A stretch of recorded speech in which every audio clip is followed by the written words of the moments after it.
کو آباد رکھے، وہاں نماز پڑھ کے آباد رکھے، اس کی بڑی فضیلت ہے۔ تو اللہ کے رسول صلی اللہ علیہ وسلم نے رمضان شریف کی عمرے کی فضیلت یہ بیان کیا کہ جس نے رمضان میں عمرہ کیا اس نے جیسے میرے ساتھ حج کیا، یہ اس کی فضیلت ہے۔ اللہ کے نبی نے جو حج کیا اس کو حجۃ الوداع کہتے ہیں، تو اس سے بڑی فضیلت رمضان کی عمرے کی نہیں ہو سکتی۔ دنیا بھر سے عمرے کے لیے آتے تھے، ہندوستان کے لوگ بہت کم جاتے تھے۔ ہم کو یاد ہے 9 سے 3 4 5 میں پورے ڈسٹرکٹ میں ایک تو لوگ بھی جانے والے نہیں ہوتے، وہاں بھی کم ملتے تھے۔ پھر دھیرے دھیرے رواج ہوا اور آنے جانے کی سہولت بھی ہو گئی تو الحمدللہ لوگ جانے لگے۔ مگر رمضان میں دونوں حرم میں بہت زیادہ بھیڑ ہے، تو اس لیے آپ لوگ جا رہے ہیں، یہ روزے کا وقت ہے، روزے میں بھیڑ رہے گی۔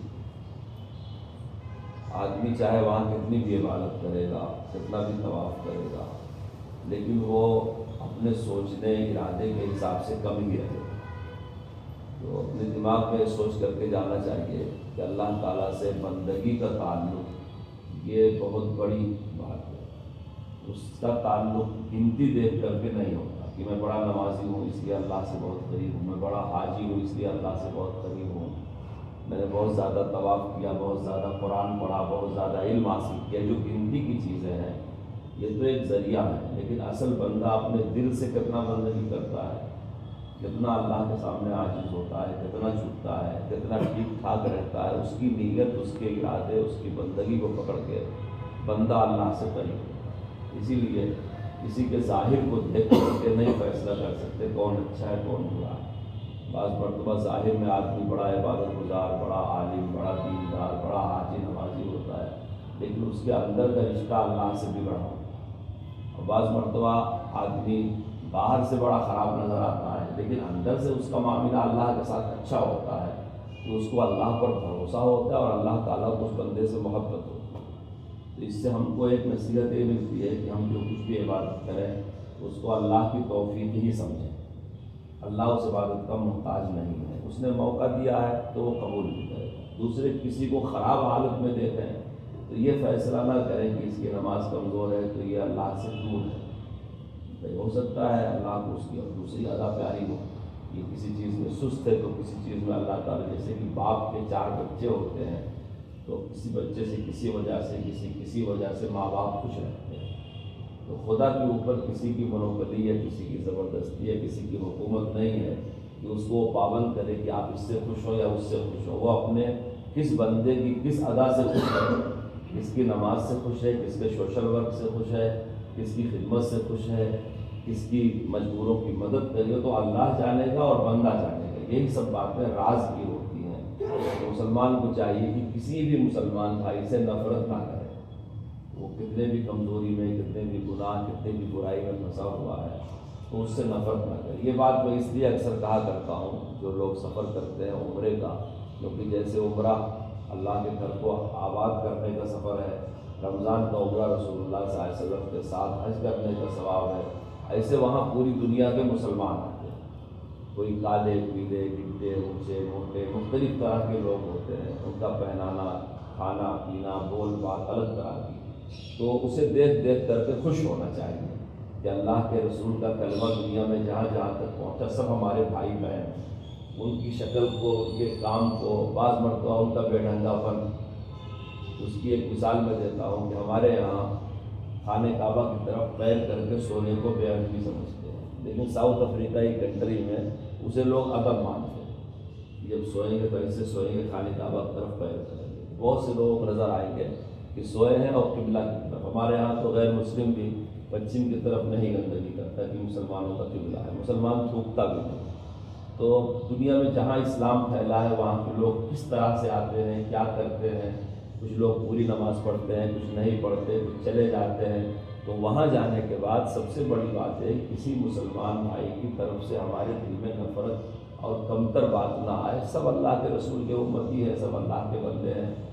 کروڑ اور بھیڑ جب ہوتا ہے اسے دیکھ کر کے کچھ لوگوں کو الرجی ہوتی ہے۔ ہم اس کے بارے میں سمجھاتے ہیں کہ خوش ہونا چاہیے کہ اللہ کا گھر آباد ہے، ویران نہیں ہے، دل رکھنے کی جگہ نہیں ہے۔ لوگ آتے ہیں، عبادت کرتے ہیں، چلے جاتے ہیں، یعنی کسی بھی چیز کو وہاں جانے کے بعد مائنس سوچ نہیں رکھنی چاہیے، پلس سوچ رکھنی چاہیے، اور دوسروں کی مدد کرنے کا مزاج رکھنا چاہیے۔ مسلمانوں کی زندگی پوری 2 عمل کے تابع ہوتی ہے۔ جو مسلمان سکون سے زندگی میں جینا چاہتا ہے وہ سکون سے نماز پڑھنے لگے، اس کی زندگی میں سکون آ جائے گا۔ یہ چانس ہر مسلمان کو ملتا ہے۔ بہت سے لوگ بولتے ہیں مول صاحب زندگی میں سکون نہیں ہے، تو ان کو یہی بتایا جاتا ہے کہ آپ نماز سکون سے پڑھو، زندگی میں سکون آ جائے گا، کیونکہ اس امت کی زندگی اس کے نماز کے تابع ہے۔ دوسرا موقع ہوتا ہے احرام کا، جب آدمی کپڑے نکال کر کے 2 سفید چادر پہنتا، یہ حضرت ابراہیم کا لباس تھا، اللہ نے پسند کیا، تو احرام میں آدمی جیسا رہتا ہے زندگی میں ویسے ہی رہتا ہے۔ تو جب آدمی احرام پہنتے تو اس کو دل بھی پاک رکھنا چاہیے، زبان بھی پاک رکھنا چاہیے، نگاہ بھی پاک رکھنا چاہیے۔ اسی لیے عام حالت میں خوشبو لگانا درست ہے، احرام میں منع ہے۔ عام حالت میں تیل لگانا صحیح ہے، احرام میں منع ہے۔ عام حالت میں ناخن کاٹنا صحیح ہے، احرام میں منع ہے۔ بہت سارے وہ جائز کام جو احرام کے بغیر جائز ہے، احرام پہننے کے بعد منع ہو جاتے ہیں۔ تو اس لیے پہلے تو کئی دن کا احرام ہوتا تھا، اب آپ لوگ جائیں گے جہاز میں، آپ سے نیت کروا دیں گے، جدہ پہنچیں گے، شام تک مکہ شریف پہنچ جائیں گے، چند گھنٹے میں عمرہ ہو جائے گا۔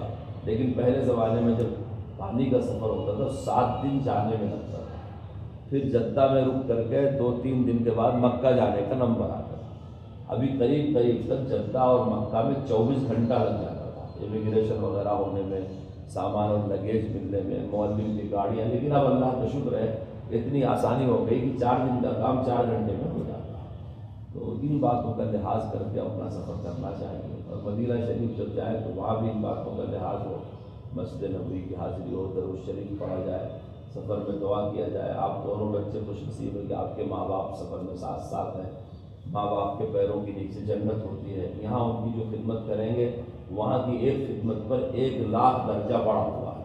اور آپ لوگ ماشاءاللہ نوجوان بھی ہیں، وہ بھی خدمت حاجی صاحب کی کریں، امی کی کریں، قدم قدم پر جتنا ان کا دل وہاں خوش کر سکے اتنا خوش کریں۔ ساتھ میں بچے ہیں، عورتیں ہیں، یہ اللہ کی طرف سے بہت خاص احسان ہے ہمارے حاجی صاحب پر کہ ان کی 3 پشتیں اللہ کے دربار میں کھڑی ہیں، خود وہ، ان کے بیٹے اور ان کے پوتے اور پوتیاں۔ یہ اللہ کے یہاں بہت بڑی بات ہے، اللہ نے ہمیں آپ کے دربار میں اپنی 3 پشتوں کے ساتھ آیا ہوں، مجھے معاف کر دے اور میرے باپ دادا کو معاف کر دے، اور آئندہ میری نسلوں کو تو دین پر ثابت قدمی عطا فرما اور دنیا کی ترقی دے۔ یہ سب زندگی میں چانس کبھی کبھی ملتا ہے، پیسوں سے کوئی آدمی یہ سب چیزیں نہیں حاصل کر سکتا، یہ اللہ کی طرف سے ہی ہوتا ہے۔ بڑے بڑے راجہ بادشاہ، مغل بادشاہ سارے گزرے، نواب گزرے، وہ نہیں جا سکے۔ آج بھی کتنے پیسے والے دنیا میں ہیں جن کو نہ مدینے کی حاضری نصیب ہوتی نہ حرم کی حاضری۔ تو اللہ جس کو بلاتا ہے اس کا احسان ہے۔ وہاں دوسرے سے ملنے جلنے میں، زیادہ بات چیت کرنے میں وقت نہیں ضائع کرنا چاہیے۔ درود شریف پڑھے، قرآن شریف پڑھے۔ جو مدینہ شریف کا قبرستان ہے اس کا نام جنت البقیع ہے، جو مکہ کا ہے اس کا جنت المعلی، وہاں کا تو ذرہ ذرہ مقدس ہے۔ تو جب قرآن شریف پڑھے تو دونوں جگہ جو صحابہ آرام کر رہے ہیں، اولیاء اہل بیت، ان کو ایصال ثواب کر دیں۔ جو لوگ وہاں خدمت والے ہوتے ہیں، مردوں میں عورتوں میں، حرم مکہ میں تو مرد عورت ایک ساتھ ہی رہتے ہیں، لیکن مدینے میں عورتوں کا حصہ الگ ہو جاتا ہے، ان کے زیارت کا ٹائم بھی الگ ہے، وہاں عورتیں خدمت کرتی ہیں، خاموش 2 ریال 5 ریال ان کی دے دیں۔ اسی طرح جب عمرہ کر کے حلال ہو تب بھی تھوڑی سی خیرات کر دے، تاکہ جو کمی بیشی ہوئی ہو تو اللہ اسے معاف کر دے۔ اللہ کا کوئی حکم بندے کے بس کا نہیں ہے کہ صحیح کر دے، کچھ نہ کچھ غلطی رہی جاتی ہے، چاہے نماز ہو، چاہے روزہ ہو، چاہے حج ہو، تو یہ صدقہ جو ہے ان غلطیوں کو ختم کر دیتا ہے۔ اس لیے حج کے بعد بھی صدقہ کرنا چاہیے، احرام کے بعد بھی صدقہ کرنا چاہیے، عمرے کے بعد بھی، اور استغفار پڑھتے رہنا چاہیے۔ صحت نہیں رہے گی تو عبادت بھی نہیں ہوگی، اس لیے جوش میں کھانا چھوڑ دیا، پینا چھوڑ دیا، دیر تک جاگتے رہے، راتوں کو دیر تک جاگتے رہے، صحت خراب ہو گئی تو مستحب اور سنت کیا فرض کے بھی لالے پڑ جاتے ہیں۔ اور شیطان اتنا چالاک ہے کہ جو جس رنگ میں بہکتا ہے اس کو اس رنگ میں بہکا دیتا ہے۔ کبھی کبھی پوری رات عبادت کرواتا ہے، فجر چھوڑ کے لوگ سو جاتے ہیں، تو رات بھر طواف کرنا سنت تھا، فجر کی نماز تو فرض تھی۔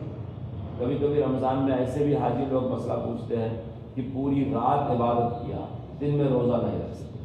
تو شیطان بڑا چالاک ہے، جو جس لائن سے گمراہ ہوتا ہے شیطان اس کو اس لائن میں آ کر کے بہکاتا ہے۔ اس واسطے اعتدال، توازن، سمجھ بوجھ، وقار، کتنی دیر عبادت کرنا، کتنی دیر آرام کرنا، کتنی دیر کھانا، اس طرح سے اپنے شیڈول کو 15 دن کے لیے بنا دیا جائے. دنیا کی ہر چیز وہاں ملتی ہے، خود بھی کھائیں، دوسروں کو کھلائیں، غریبوں کی مدد کریں. بہت سارے لوگ ملیں گے مستحق، ان کی مدد کریں، اللہ سے دعا کریں. اور ہم لوگ بھی دعا کرتے ہیں کہ اللہ تعالیٰ آپ لوگوں کا سفر آسان کرے. گاؤں کے حالات دیکھ رہے ہیں پوری دنیا کے مسلمانوں کے، ان سب کے لیے دعا کریں، ہم لوگوں کے لیے دعا کریں. ہمارا ارادہ 10 دن یہاں رہنے کا ہے، اس کے بعد ہم بھی نکلیں گے سفر میں. نواز خان صاحب جو ہمارے ساتھ سائے کی طرح لگے رہتے ہیں، ان کا بھی ارادہ ہے اس طرح کے بعد بھی سفر میں نکلیں گے. تو آپ شہر کے لیے، ہم لوگوں کے لیے، دوست کے لیے، اور جن جن لوگوں نے آپ کو ملاقاتیں کیا ہے، جتنے رشتے دار ہیں، ان سب کے لیے جو نام سے یاد آ جائے تو نام لے کے، اور نام نہ یاد آئے تو ایک اللہ تعالیٰ جتنے لوگوں نے مجھ سے کہا. ایسے ہی دعا بہت کچھ عربی میں، اردو میں مانگنا آسان نہیں ہوتا. ایک آسان سی دعا ہے کہ اللہ تعالیٰ اس مقام میں، اس جگہ میں، اس گھڑی میں تیرے نبیوں نے، نبیوں کی امتوں نے، اولیاء اللہ نے، خاص طور سے تیرے آخری اور پیارے نبی رسول اللہ نے جو مانگا ہے، ہم بھی اس میں حصہ مانگتے ہیں. یہ چند الفاظ ایسے ہیں کہ آدمی کو لمبی چوڑی دعا اگر نہیں بھی یاد آتی، اور اتنا یاد آ گیا کہ اللہ اس مقام میں جو نبیوں نے مانگا، بزرگوں نے مانگا، خاص طور سے ہمارے آقا مولا محمد رسول اللہ نے، ہم اس میں حصہ مانگتے ہیں، ہم کو بھی اسے دے دیں. اور جو کچھ کمی پیشی ہو اللہ سے استغفار کیا جائے. اللہ تعالیٰ یہ سفر قبول فرمائے، آسان فرمائے. راستے میں جو تکلیفیں ہوں گی، سفر تکلیف کا نام ہے. 2 ملکوں کا سفر ہے، اس میں امیگریشن وغیرہ بھی ہوتا ہے. یہ بڑے قوانین سخت ہوتے ہیں. ان تمام جگہوں میں جو تکلیف ہو اس کو خوشی خوشی برداشت کرنا چاہیے، کیونکہ یہ سب کو ہوتی ہے، چاہے کوئی عام آدمی جائے، چاہے کوئی خاص آدمی جائے. سب کو امیگریشن کرنا ہوتا، سب کو لگیج کرنا ہوتا، سب کو اپنے سامانوں کی فکر کرنی ہوتی. ان چیزوں سے بیزار نہ ہوں. عورتیں کمزور ہوتی ہیں. اللہ کے رسول صلی اللہ علیہ وسلم کی آخری نصیحت یہ تھی کہ عورتوں کے ساتھ میں تم کو بھلائی کی وصیت کرتا ہوں. مردوں کے اتنا نہ وہ چل پائیں گی، نہ اتنا محنت کر پائیں گی، نہ اتنا صبر کر پائیں گی. قدم قدم پر بچوں کا اور عورتوں کا خیال رکھا جائے کہ ان کو راحت پہنچائی جائے، ان کا خیال کیا جائے. وہاں بن داؤد میں زمزم ملتا ہے. 15-20 دن وہاں رہیں گے، زمزم لے لیں اور وہی زمزم زیادہ پیتے رہیں. اس کی بڑی خیر و برکت ہوتی ہے. اور زمزم آتے ہوئے ایئرپورٹ پر مل جاتا ہے 5 لیٹر. اور وہاں رہتے ہوئے بن داؤد سپر مارکیٹ ہے، وہاں باقاعدہ سرکار کی طرف سے رکھا رہتا ہے. کوئی خریدے تو فری کے ساتھ دیتے ہیں، وہ کمرے پہ لا کر کے رکھ لیں اور اس سے خود بھی پئیں، بچوں کو بھی پلائیں. اللہ تعالیٰ آپ لوگوں کا سفر آسان فرمائے، قبول فرمائے. دعا کر لیتے ہیں.